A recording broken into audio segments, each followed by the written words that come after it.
Shalom dan selamat datang di YouTube channel GSJS Jakarta. Dan Anda sebentar lagi akan menyaksikan firman Tuhan yang akan memberkati hidup Anda. Jadi jangan lupa untuk like, share, dan jangan lupa untuk subscribe. Tuhan Yesus memberkati dan selamat menikmati firman Tuhan. Baik, shalom.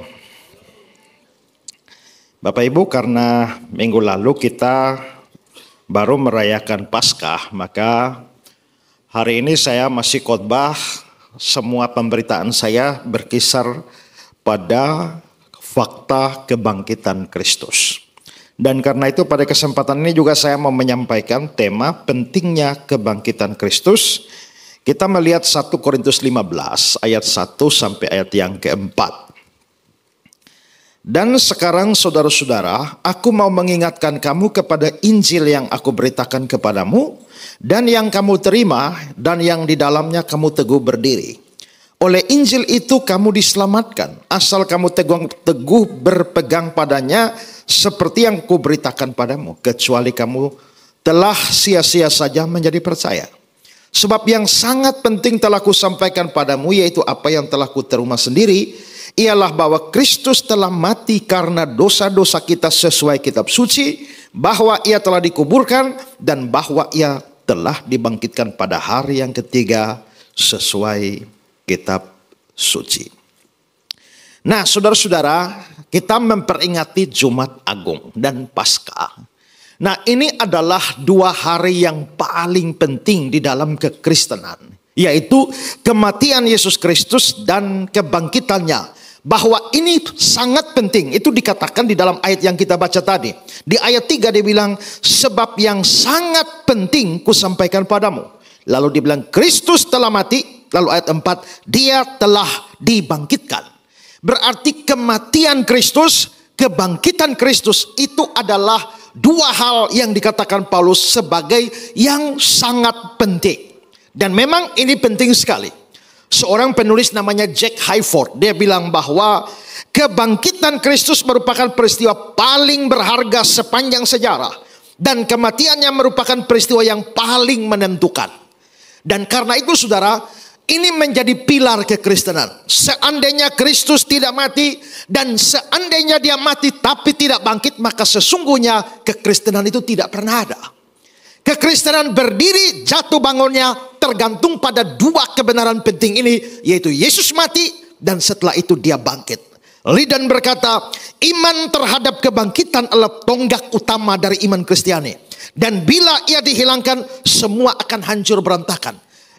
Kekristenan tidak ada tanpa kematian dan kebangkitan. Seorang penulis lain namanya Michael Green, dia bilang, tanpa iman terhadap kebangkitan, agama Kristen tidak ada sama sekali. Gereja Kristen tidak pernah berdiri. Gerakan Yesus akan segera layu seperti benang basah ketika ia dihukum mati. Jatuh bangunnya agama Kristen bergantung pada kebenaran kebangkitan. Bila Anda menolaknya, berarti Anda menolak agama Kristen. Karena itu heran kalau ada orang beragama Kristen tapi tidak percaya kebangkitan. Mungkin bagi saudara, kok masa? Ya banyak. Ada banyak pendeta liberal, ada banyak teolog liberal yang bahkan tidak percaya Yesus bangkit dari antara orang mati. Dan itu sudah saya tunjukkan dalam khotbah-khotbah saya sebelum ini. Nah, karena itu saudara-saudara, kebangkitan Kristus termasuk di dalamnya kematian adalah peristiwa yang sangat penting. Nah, kalau begitu sebenarnya pentingnya di mana? Saudara-saudara, kalau cukup waktu saya akan bahas semua. Kalau tidak saya bahas beberapa saja. Bahwa kebangkitan Kristus itu pertama-tama penting bagi dirinya, kedua penting bagi Injil, dan ketiga penting bagi kita. Nah, saya akan bahas yang pertama, bahwa pentingnya kebangkitan Kristus bagi dirinya sendiri. Saudara-saudara, pertama-tama kebangkitan Yesus itu berguna bagi diri sendiri. Mengapa? Di dalam dunia ini banyak orang yang mempersoalkan identitas Yesus. Dia itu sebenarnya siapa? Islam bilang dia hanya nabi, utusan Allah. Orang-orang yang lain liberal berkata dia hanya seorang guru moral. Mungkin paling tinggi adalah saksi Yehova karena menganggap bahwa Yesus adalah malaikat. Tapi saudara-saudara, kalau Yesus hanya nabi saja atau bukan Allah, itu rasanya aneh. Kenapa? Karena omongan-omongan yang keluar dari mulutnya itu rasanya sangat aneh untuk ukuran seorang manusia.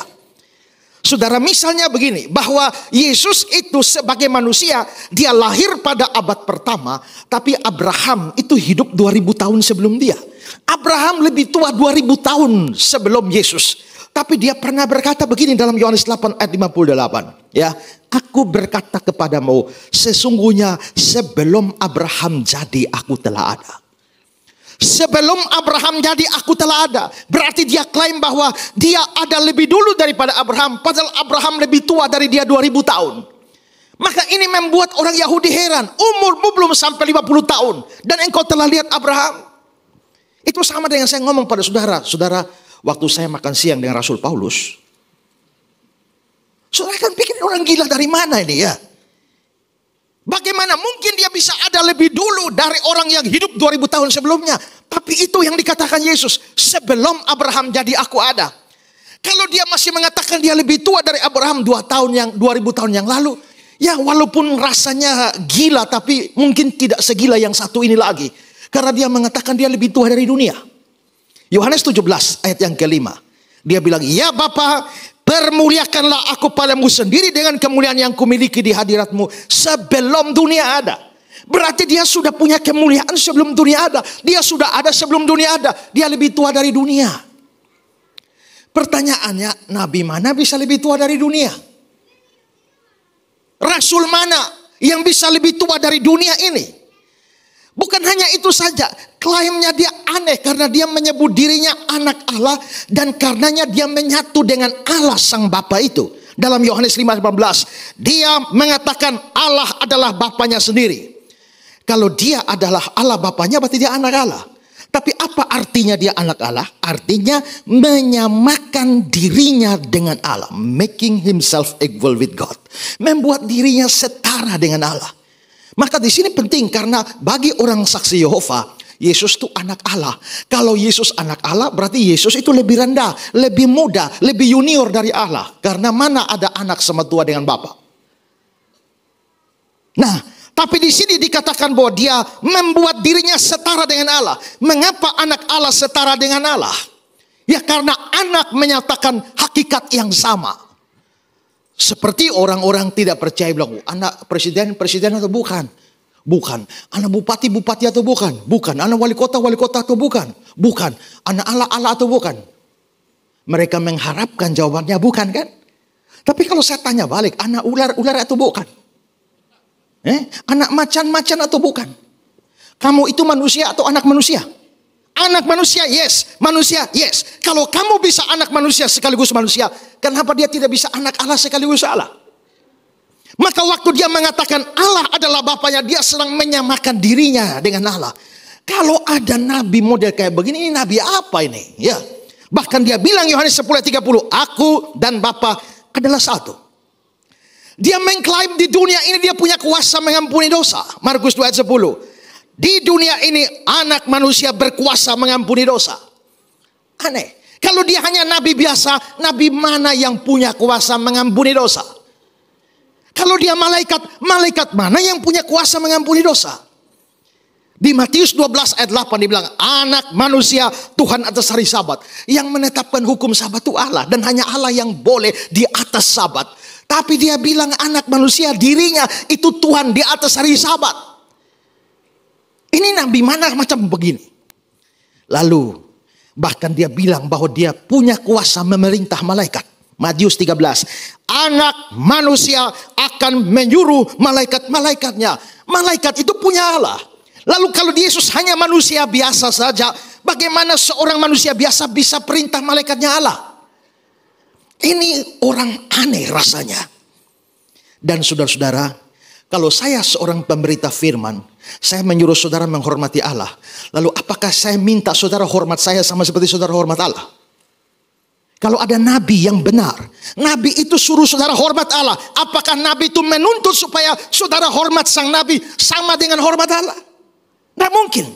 Tapi itu dilakukan Yesus. Yohanes 5 ayat 23. supaya semua orang menghormati anak sama seperti menghormati Bapa. Dia menuntut penghormatan yang sama, yang setara kepada Allah Bapa, kepada dia. Dan bahkan dia menuntut kepercayaan yang sama. Yohanes 14 ayat 1. Percayalah kepada Allah, tapi dia masih nambah, percaya juga padaku. Saudara, klaim-klaim Yesus itu rasanya aneh untuk seorang manusia. Rasanya aneh hanya untuk seorang nabi, seorang utusan belaka. Dan klaim-klaim aneh lainnya masih banyak. Dan gara-gara itu dia mau dilempar dengan batu, dia mau dibunuh, dia dianggap gila, dia dianggap kerasukan setan. Klaim-klaimnya begitu mengherankan. Tapi saudara-saudara, sebenarnya ada klaim yang jauh lebih spektakuler. Klaim yang lebih spektakuler adalah dia mengatakan bahwa dia akan mati dan akan bangkit pada hari yang ketiga. Markus 8:31. Anak manusia harus menanggung banyak penderitaan, ditolak oleh tua-tua, imam kepala, ahli Taurat, lalu dibunuh, bangkit sesudah 3 hari. Markus 9 ayat yang ke-31. Dan 3 hari sesudah itu ia dibunuh, dia akan bangkit. Markus 10 ayat 34. Sesudah 3 hari dia akan bangkit.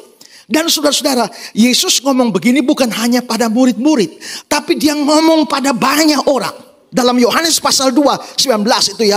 Rombak bait Allah ini dalam 3 hari aku akan mendirikannya kembali. Itu dia bicara untuk khalayak ramai. Dia tidak bicara harfiah, tapi kiasan. Rombak bait Allah ini artinya bunuhlah aku. 3 hari aku akan mendirikan kembali. 3 hari aku akan bangkit. Dan bahkan kalimat-kalimat ini sampai kedengaran pada musuh-musuhnya. Di Matius 27. Dia bilang, Tuhan, kami ingat bahwa si penyesat itu sewaktu hidupnya berkata, sesudah 3 hari aku akan bangkit. Jadi saudara-saudara, Yesus mengklaim kematiannya dan dia mengklaim kebangkitan pula pasca kematiannya. Dan saudara-saudara, di sini kita bisa lihat bahwa ini klaim yang paling berani. Kenapa klaim paling berani? Saya kasih kata-kata dari Wilbur Smith. Dia bilang begini. Bahwa Yesus mengatakan bahwa dia akan pergi ke Yerusalem untuk menemui ajal bukan sesuatu yang luar biasa. Tapi ketika dia mengatakan bahwa dia sendiri akan bangkit kembali dari antara orang mati pada hari ketiga setelah disalibkan, dia mengatakan sesuatu yang hanya mungkin dikatakan oleh seorang tolol bila dia masih mengharapkan kesetiaan para muridnya, kecuali dia benar-benar yakin bahwa dia akan bangkit. Tidak ada seorang pendiri agama pun yang kita kenal yang berani mengatakan hal semacam itu. Cari nabi mana, pendiri agama mana, tokoh agama mana yang berani mengatakan saya akan mati dan bangkit. Nggak ada. Di kolong langit itu tidak ada manusia yang berani mengucapkan kata-kata seberani itu.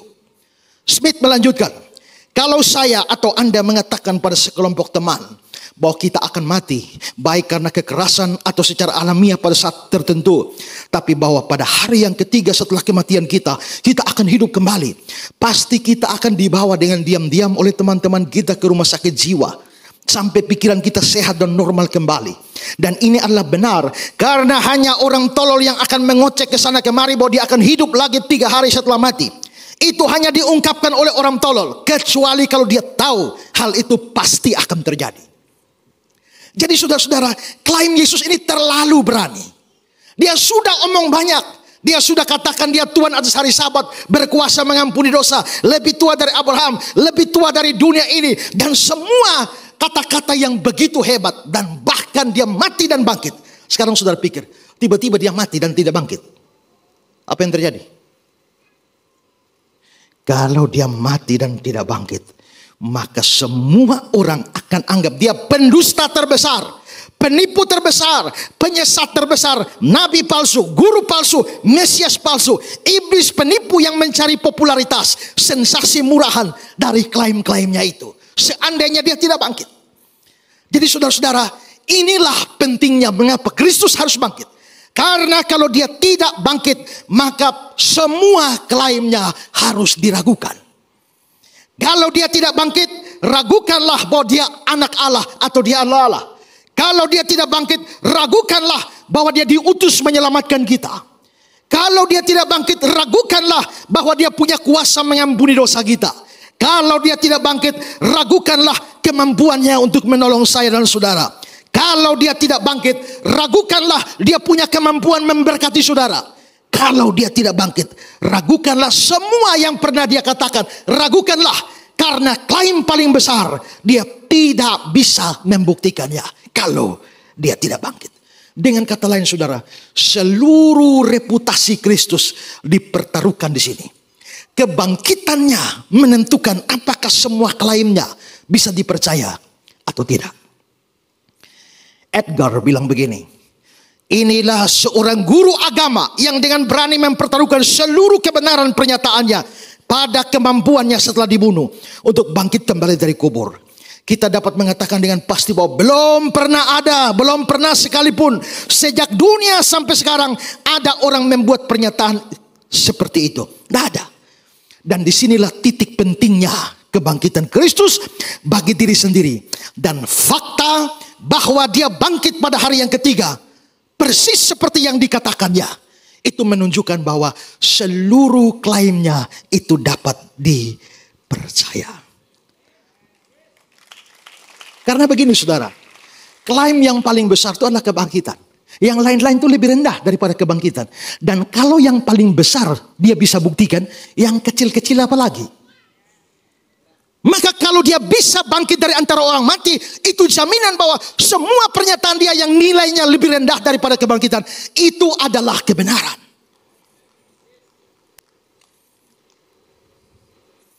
Wilbur Smith bilang begini, kalau Tuhan kita pernah mengatakan berulang kali dengan tegas, mendetail bahwa setelah pergi ke Yerusalem dia akan dibunuh, tapi pada hari yang ketiga dia akan bangkit dari kubur, dan pernyataan itu telah terjadi, maka menurut pendapatku segala hal lain yang pernah Tuhan katakan itu juga benar. Karena itu saudara, dengan kebangkitan Yesus itu menjadi alasan kita bisa percaya semua yang dia katakan, seaneh apapun. Karena tidak ada yang lebih aneh dari mengatakan bahwa 3 hari setelah mati dia akan bangkit. Karena itu saudara-saudara, ketika dia berkata, kalau dia sudah bangkit, ketika dia berkata dia menghapus dosa kita, percayalah dosamu dihapus di atas kayu salib. Karena dia bangkit, dan ketika dia berkata dia akan bawa kamu pergi ke surga, percayalah bahwa dia sanggup melakukan itu. Kalau dia bilang aku akan menyertai kamu, percayalah bahwa dia sanggup dan dia melakukan itu. Kalau dia berkata bahwa dia akan mencukupkan segala kebutuhanmu, percayalah bahwa dia sanggup melakukan itu. Karena itu saudara-saudara, jangan pernah meragukan apapun yang Kristus katakan dan janjikan. Karena klaim paling hebat, yaitu kebangkitan, sudah dibuktikan. Ya. Dalam khotbah sebelumnya saya bahas sepanjang sejarah dunia ada banyak keberatan tentang Yesus bangkit. Tapi saya jawab satu-satu, bantah satu persatu, sehingga tidak ada klaim anti kebangkitan yang masuk akal. Bahkan seorang berkata bahwa lebih sukar membuktikan Yesus tidak bangkit daripada membuktikan bahwa dia bangkit. Dan karena itulah kebangkitan Kristus menjamin semua janjinya bagi kita pasti akan terlaksana. Because he live, I can face tomorrow. Because he live, karena dia hidup ada hari esok. Amin. Nah, ini pentingnya kebangkitan Kristus bagi Kristus sendiri. Sekarang yang kedua, pentingnya kebangkitan Kristus bagi Injil. Saudara-saudara, kepada jemaat di Korintus, Paulus bicara bahwa dia beritakan Injil. Lihat ayat pertama, Injil yang aku beritakan. Ayat 2, oleh Injil itu kamu diselamatkan. Lalu inti Injilnya apa? Ayat 3, Kristus telah mati. Ayat 4, dia telah dibangkitkan. Nah saudara-saudara, berarti Paulus memang beritakan Injil kepada orang-orang Korintus. Maka saudara, Kristus yang mati, Kristus yang bangkit, itu adalah bagian paling penting daripada Injil. Karena itu kepada Timotius, Paulus juga berkata dalam 2 Timotius 2 ayat 8. Yesus Kristus yang telah bangkit dari antara orang mati, itulah yang kuberitakan dalam Injilku. Maka Injil itu paling penting, Yesus mati, Yesus bangkit. Itu inti Injil. Kalau ada pendeta yang berkhotbah segala macam topik, tapi dia tidak pernah beritakan Yesus yang mati dan bangkit, dia khotbah tapi dia tidak beritakan Injil. Injil itu intinya pada kematian dan kebangkitan Yesus. Lalu Injil itu apa? Euangelion, bahasa aslinya artinya kabar baik. Kristus yang mati dan bangkit adalah kabar baik bagi kita bahwa hutang dosa kita dibayar lunas oleh Kristus di atas kayu salib ketika dia bilang sudah selesai, dan itu dibuktikan dengan kebangkitannya. Tapi bayangkan saudara, kalau Yesus mati dan tidak bangkit sampai hari ini, kabar baiknya tuh di mana? Kalau kita keliling dunia dan beritakan saudara Tuhan kita telah mati, apakah itu kabar baik? Berita kematian tanpa berita kebangkitan itu kabar buruk, bukan kabar baik. Dan Injil adalah kabar baik. Sehingga kalau Kristus sampai tidak bangkit, maka Injil itu tidak ada nilainya. Dalam ayat 14, Paulus berkata, andai kata Kristus tidak dibangkitkan, sia-sia pemberitaan kami. Sia-sia kita beritakan Injil kalau Kristus tidak bangkit. Karena Kristus tidak bangkit itu bukan kabar baik, itu kabar buruk. Kalau begitu saudara, Kristus mati dan bangkit, itu bikin nilai Injil itu luar biasa. Ya. Luar biasanya di mana? Pertama, kebangkitan Kristus menjadikan Injil itu istimewa. Amin. Istimewa. Mengapa? Karena itu membuat Injil berbeda dengan seluruh pesan dan seluruh pernyataan dalam seluruh agama dan sistem kepercayaan di dunia ini. Dari semua agama di kolong langit ini, hanya Kristen satu-satunya yang mempunyai berita tentang kebangkitan. Belajarlah agama lain dan adakah berita dari tentang kebangkitan? Tidak ada. Mengapa orang Mesir mendirikan piramid? Supaya kubur Firaun-Firaun di sana. Firaun yang dikubur dimumifikasi. Tubuhnya diawetkan. Kenapa mereka mengawetkan tubuh? Karena mereka percaya akan ada kebangkitan satu hari. Jiwanya akan bangkit kembali, hidup kembali. Tapi waktu hari kebangkitan, jiwanya hidup mau masuk ke tubuh, lalu tubuhnya sudah hancur. Terus jiwanya masuk kepada siapa? Karena itu mereka merasa perlu bikin mumi. Mengawetkan mayatnya supaya kalau jiwa masuk kembali, masih ketemu tubuhnya. Maka ada harapan untuk satu hari ada kebangkitan. Tapi hanya harapan. Selain itu tidak ada sistem kepercayaan manapun yang punya berita kebangkitan. Tidak ada. Wilbur Smith berkata, dalam kisah asli tentang kehidupan Buddha, tidak pernah disebutkan tentang adanya suatu kebangkitan. Bahkan dalam semua cerita tertua tentang kematiannya, yang disebut Mahaparinibbana Sutta, kita membaca bahwa Sang Buddha wafat dalam kematian sempurna, di mana tidak ada satupun yang tertinggal di belakangnya. Tidak ada konsep kebangkitan di dalam Buddha. Profesor Childress berkata, tidak ada tanda-tanda sedikit pun dalam kitab suci atau penjelasan kitab suci Pali. Atau sejauh yang saya ketahui, dalam buku Pali manapun tentang Sakyamuni yang hidup kembali setelah mati. Atau menampakkan diri kepada murid-muridnya. Berjuta-juta umat agama apapun sepakat, pendiri agama mereka tidak pernah bangkit dari debu tanah dan hidup kembali. Tidak ada. Termasuk tetangga kita. Tidak ada. J.B. Hardy dalam Countdown, dia membuat daftar seperti ini. Makam Buddha ditempati, makam Muhammad ditempati, makam nabi-nabi ditempati, makam Yesus kosong. Ini bikin Injil istimewa. Bahkan saya pernah dengar khotbah pendeta Stephen Tong, dia bilang, kuburan Kristus kosong, maka hati umatnya berisi. Tapi kuburan pendiri agama lain berisi, maka hati umatnya kosong. Itu istimewanya Injil. Maka saudara-saudara, di sini kita bisa lihat bahwa kebangkitan Kristus bikin Injil itu istimewa.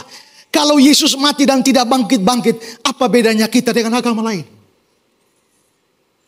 Tapi Injil istimewa. Di dalam kekristenan satu-satunya agama yang punya berita tentang kebangkitan. Karena itu kalau kamu masuk Kristen kamu untung. Tapi kamu jadi mualaf, kamu rugi luar biasa. Ya, jangan jadi mualaf ya. Jangan gara-gara laki-laki, perempuan, harta, kekayaan, jabatan kau tinggalkan Kristus. Itu sama dengan buang emas di tangan ganti dengan seng. Nah karena itu saudara-saudara, kita bisa lihat Injil kebangkitan Kristus bikin Injil itu istimewa. Yang kedua saudara, kebangkitan Kristus menjadikan berita Injil itu sangat-sangat penting. Bukan hanya istimewa tapi penting. Kenapa penting? Pertama, karena kita memiliki kabar baik bahwa juru selamat kita hidup. Ya, Yesus memang mati dan memang harus mati. Kenapa harus mati? Orang agama lain bertanya, kalau memang Allah mau menyelamatkan manusia, selamatkan saja, nggak usah pakai acara mati segala. Tapi kenapa harus mati? Memang harus mati. Kenapa? Karena upah dosa itu kematian. Maka kalau ada yang mau jadi juru selamatnya harus mati. Kalau saya bikin salah dan hukumnya dicambuk 100 kali, kalau ibu mau jadi juru selamat saya, maka ibu harus dicambuk 100 kali. Kalau hukum saya ditampar bolak-balik 500 kali, ibu mau jadi juru selamat, ibu mesti ditampar 500 kali. Karena hukuman dosa itu adalah kematian, maka juru selamatnya itu memang harus mati. Karena itulah dia datang ke dalam dunia untuk mati. Makanya ada yang berkata, kalau Yesus memang Tuhan, kenapa tidak bisa selamatkan diri dari salib? Jawabnya gampang, kalau mau selamat gak usah datang. Karena memang datang itu untuk mati. Kalau Yesus datang untuk mati, tahu-tahu tidak jadi mati, namanya gagal. Supaya berhasil, maka dia harus mati. Jadi kalau Yesus memang mau selamat, terlalu mudah. Kenapa terlalu mudah? Saudara lihat waktu mereka tangkap dia di Getsemani. Siapakah yang kamu cari? Lalu mereka bilang, Yesus dari Nazaret. Lalu dia ucapkan 2 kata, akulah dia. Ego eimi dalam bahasa Yunani. Lalu Alkitab bilang, terlemparlah mereka jatuh ke tanah. Dia mengucapkan 2 kata, akulah dia. Langsung jatuh ke tanah. Oleh Spurgeon dikatakan, bayangkan 2 kata saja lempar mereka ke tanah. Kalau beliau perpanjang menjadi 1 kalimat, kau bukan hanya terlempar ke tanah tapi neraka. Waktu Petrus datang bawa pedang, potong telinganya Maltus. Lalu Petrus bilang, Yesus bilang, Petrus, sangkamu aku tidak minta lebih dari 12 pasukan malaikat menolong aku? Kata pasukan di situ itu bahasa Yunaninya legion. Legion itu istilah militer Romawi. 1 legion 6.000 tentara. Itu 1 legion. Yesus bilang, sangkamu aku tidak bisa minta lebih dari 12 legion malaikat. 12 legion itu 72.000 malaikat. Tapi Yesus bisa panggil lebih dari 72.000. 1 malaikat di perjanjian lama bisa bunuh orang Asyur 1 malam 185.000 orang. 1 malaikat. Kalau 72.000 malaikat. Jadi kalau Yesus mau selamat pasti bisa. Tapi dia tidak mau. Kenapa? Karena kalau dia selamat, kita binasa. Penjahat di sebelahnya bilang, jikalau engkau Mesias, selamatkan dirimu dan kami. Lalu ada penulis bilang, untung hari itu Yesus tidak tersinggung. Seandainya dia tersinggung dan turun dari salib, hari ini kau dan aku yang naik. Jadi mati itu memang perlu.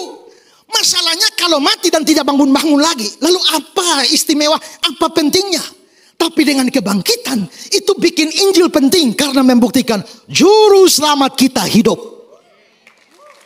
Ya.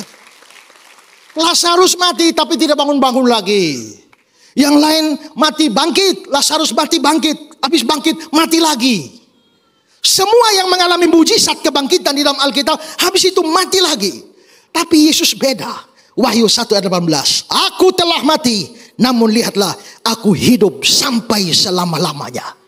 Itulah sebabnya ribuan tahun sebelumnya Ayub berkata, tetapi aku tahu penebusku hidup. Kalau begitu, ini bikin Injil itu sangat penting karena membuat kita punya juru selamat yang hidup. Yang kedua, kenapa penting? Karena kabar baiknya adalah kita punya juru selamat yang berkuasa. Musuh manusia rohani paling besar. Pertama iblis. Kedua dosa. Dan yang ketiga kematian. Sejak dosa masuk ke dalam dunia, maka kematian menjadi musuh besar yang tidak bisa diatasi oleh manusia. Manusia menemukan obat anti ini, anti itu. Tapi belum pernah ketemu obat anti mati. Semua manusia, ada orang bilang, Pak Pendeta, saya tuh kepengen tahu saya mati di mana. Supaya kalau saya tahu saya mati di mana, seumur hidup saya tidak akan pergi ke sana. Tapi tidak bisa. Semua manusia berada di bawah kuasa kematian. Tidak ada yang bisa kalahkan. Tapi yang menariknya adalah juru selamat kita mati dan dia bangkit. Bukan hanya dibangkitkan. Saudara kalau baca Alkitab, Yesusnya dibangkitkan. Iya, dibangkitkan siapa? Dibangkitkan Allah Bapa. Baca ayat lain, dibangkitkan oleh Roh Kudus. Tapi baca ayat lain, dia bangkitkan diri sendiri. Aku berkuasa memberikan nyawaku dan aku berkuasa mengambilnya kembali. Berarti kebangkitan itu kerjanya pribadi Tritunggal. Bapa, Anak, dan Roh Kudus kerja di dalam kebangkitan. Dan Yesus itu membangkitkan diri sendiri. Rombak bait Allah ini, bunuh aku, 3 hari aku akan mendirikannya kembali. Itu dia bicara kiasan tentang kemampuan dia membangkitkan dirinya sendiri. Dan itu menunjukkan juru selamat kita memang berkuasa atas maut. Karena itulah kita bersyukur bahwa Injil itu sangat-sangat penting. Nah, kalau Injil sangat penting, Injil istimewa dan sangat penting. Yang harus kita lakukan itu apa? Pertama, tidak boleh malu beritakan Injil. Kenapa? Kita punya berita istimewa kok. Malu buat apa? Tapi sebagai orang Kristen kadang-kadang mau omong Yesus pun takut ya. Malu ya, sungkan ya. Maka ada orang Kristen, pejabat Kristen diminta doa. Baiklah saudara-saudara, kita akan berdoa dengan doa nasional. Maksudnya doa nasional itu bagaimana? Mungkin bagi dia terlalu takut menyebut nama Yesus. Tapi saudara, jikalau Injil istimewa, orang Kristen tidak boleh malu beritakan Injil. Saudara, dalam Roma 1 ayat 16, Paulus bilang, aku mempunyai keyakinan yang kokoh dalam Injil. Karena Injil adalah kekuatan Allah. Saudara, kata kekuatan Allah ini dalam bahasa Yunani dunamitotheon. Dinamit. Saudara tahu dinamit? Orang kalau mau bangun jalan ada gunung batu, supaya hancurkan gunung batunya pakai dinamit. Hancur. Gunung batunya hancur supaya orang bisa jalan. Itu kata itu yang dipakai di sini. Injil adalah dunamitotheon. Kekuatan Allah yang mampu menghancurkan. Injil itu adalah kekuatan Allah yang menyelamatkan. Tapi Paulus bilang, aku mempunyai keyakinan yang kokoh. Dalam bahasa aslinya, terjemahan lebih tepat, seperti Alkitab Indonesia terjemahan lama. Tiadalah aku berasa malu mengakui Injil itu. Karena itu harus bangga jadi orang Kristen. Jangan malu jadi orang Kristen. Biarpun minoritas, harus bangga. Karena kita punya keistimewaan di dalam Injil. Saya waktu mahasiswa teologi, saya berangkat dari Malang, pergi ke Kediri sebagai mahasiswa teologi. Lalu sepanjang jalan, saudara-saudara, saya di atas bis, tiba-tiba duduk satu cewek manis tinggi. Terus dia ajak kenalan sama saya, dia bilang, Mas kerjanya apa? Wih, saya rasa-rasa kalau ngomong penginjil nih agak malu. Saya bilang, saya guru. Guru apa ya? Guru bahasa. Bahasa apa? Bahasa asing, bahasa Jerman, bahasa Prancis dan sebagainya. Saya habis itu sampai di tempat saya, Tuhan, kenapa saya bisa malu begitu ya? Akhirnya saya bilang, Tuhan, saya mau pulang. Pertemukan kembali saya dengan cewek itu. Ya, tapi ternyata tidak ketemu cewek itu, ketemu orang lain. Waktu itu langsung kenalan Pak. Nah, saya penginjil. Bapak tahu penginjil itu apa? Nah, langsung saya beritakan Injil. Tidak boleh malu memberitakan Injil. Kenapa? Karena Injil itu istimewa. Dan yang kedua, tonjolkanlah Injil, kebangkitan Kristus dalam pemberitaan kita. Ini istimewanya. Kalau saudara omong mujizat, saudara kira di agama lain tidak ada mujizat? Saudara kira setan tidak bisa bikin mujizat? Coba lihat. Waktu Musa pergi menghadap Firaun dan bikin mujizat. Tongkat jadi ular. Apakah dukun-dukun Mesir tidak bisa bikin? Bisa. Kalau saudara hanya cerita pengalaman pribadi.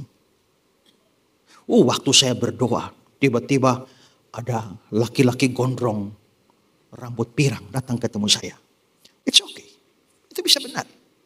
Tapi bukankah kesaksian juga yang sama ada di agama lain? Waktu saya tutup mata dan begitu ada azan berbunyi, saya mendengar suara Allah di hati saya. Ini pengalaman. Pengalaman demi pengalaman bisa tabrakan. Tapi harus ada yang lebih objektif. Yang paling unggul itu yang harus ditonjolkan. Dan apa? Injil, kebangkitan Kristus. Itu tidak ada di agama manapun. Kita terlalu banyak bicara yang sekunder. Sampai lupa yang primer. Saudara tahu kalau nonton tinju. Ini menitnya sudah menit berapa ini? TV-nya mati, ini saya nggak tahu waktunya habis atau belum. Sisa 5 menit ya. Oke, saudara, kalau nonton tinju, Antara ronde 1 dan ronde 2 itu kan ada apa? Ada cewek bawa papan ronde kan? Tujuan dia naik di panggung itu apa? Untuk menunjukkan mau masuk ronde berapa. Itu tujuan utamanya. Tapi rupanya tujuannya utama karena penampilannya terlalu seksi. Orang lupa lihat papan ronde, lalu lihat dia. Maka saya sama teman lagi nonton tinju. Begitu antar ronde perempuan lenggak-lenggok gini-gini. Kita dua lihat. Setelah itu tinju dia tanya, sudah ronde berapa? Saya juga bilang, iya saya juga nggak tahu ya. Padahal mata kita bagi berdua begitu. Kenapa bisa begitu? Karena sebenarnya tujuan utamanya adalah menunjukkan ronde. Itu yang primer, penampilan fisiknya itu sekunder. Tapi rupanya sekundernya itu dieksplor begitu luar biasa. Sampai yang primer itu terpinggirkan. Kekristenan itu intinya itu adalah pada kematian dan kebangkitan Kristus. Yang sekunder-sekunder perlu, penting. Tapi jangan lupa yang paling penting, yaitu Injil itu harus diberitakan. Karena itu saudara, rajin beritakan Injil di medsos. Jangan hanya goyang-goyang di TikTok, tidak ada aturan itu loh ya. Beritakan Injil lewat TikTok. Jangan di media sosial hanya habiskan dengan cuci maki orang, dengan omong kejelekan orang dan sebagainya. Pakai medsos, beritakan Injil. Kita bukan berarti kita tidak boleh bicara hal-hal yang sekuler. Bicara juga boleh. Dan kita namanya hidup di dunia. Kita harus bicara banyak hal. Tapi kita ini orang Kristen. Maka kita harus panggilan kita beritakan Injil. Pakai semua yang ada untuk beritakan Injil. Karena Injil itu istimewa dan penting. Karena itu mari bersyukur bahwa kita punya Tuhan yang mati dan bangkit bagi kita. Amin. Karena dia hidup, kita punya hari esok. Tuhan memberkati kita. Mari kita bangkit berdiri. Kita biasanya nyanyi lagu slow. Sekarang nyanyi semangat. Because he live, I can face tomorrow. Because he live. Sebab dia hidup. Ya, nyanyi dengan semangat. Pemusiknya belum siap. Sudah? Ya, oke. Sebab dia hidup. Tepuk tangan. Ada hari esok. Sebab dia hidup. Ku tak gentar. Karena ku tak pegang hari esok. Ku jadi berarti sebab dia anak Allah, Yesus namanya. Anak Allah, Yesus namanya. Menyembuhkan, menyucikan, bahkan mati. Tebus dosa. Berkuasa. Ayo sama-sama katakan. Yesus hidup. Ayo sama-sama angkat tanganmu, angkat jempolmu. Sebab dia hidup. Katakan. Ada hari esok. Sebab dia hidup. Ku tak gentar. Ku tak gentar. Karena ku tahu dia pegang hari esok. Hidup jadi berarti sebab. Ayo sama-sama angkat tanganmu. Sebab dia hidup. Sebab dia hidup. Amin.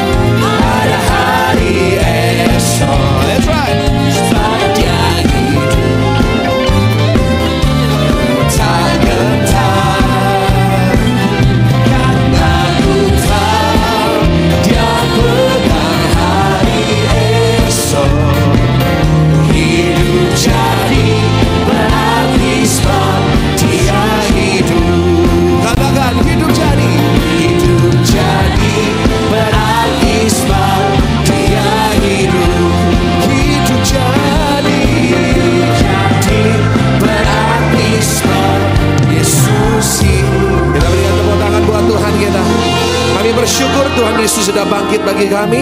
Sebab itu kami bisa menaruh iman kami, pengharapan kami, dan kepercayaan kami kepada Tuhan Yesus yang bukan hanya mati, tapi Yesus yang bangkit, Yesus yang berkuasa. Terima kasih Tuhan Yesus, materaikan firman-Mu dalam hati kami, dalam pikiran kami, supaya kami terus berpegang pada Tuhan Yesus. Sekali Yesus, selamanya Tuhan Yesus. Terima kasih Tuhan Yesus, terpujilah nama-Mu. Dalam nama Tuhan Yesus Kristus, mari semuanya percaya dan sudah diberkati hari ini. Sama-sama kita mau katakan amin. Terima kasih bagi Anda yang sudah menyaksikan tayangan dari GSJS Jakarta. Dan kalau Anda berada di sekitar Jakarta, di Jabodetabek, saya undang Anda untuk bisa menghadiri ibadah-ibadah onsite kami di Mall of Indonesia di Kelapa Gading dan juga di Pluit Village Mall. Dan saya percaya Anda pasti diberkati. So see you and God bless you.